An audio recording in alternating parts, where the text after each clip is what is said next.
একটি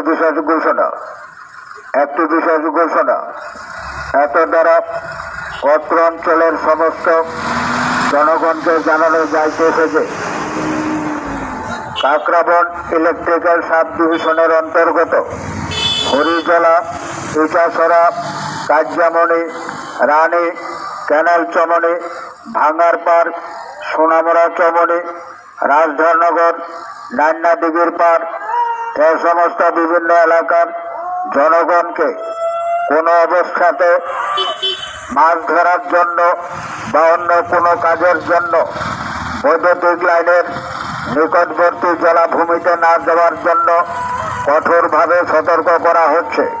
কারণ বন্দোয়ার্ত রানী 33 কেভি বিদ্যুতের লাইন চালু আছে। যদি কোনো ব্যক্তি মাছ ধরতে বা অন্য কোনো কাজে যান তবে বিদ্যুৎপৃষ্ট হয়ে জীবনহানির আশঙ্কা রয়েছে।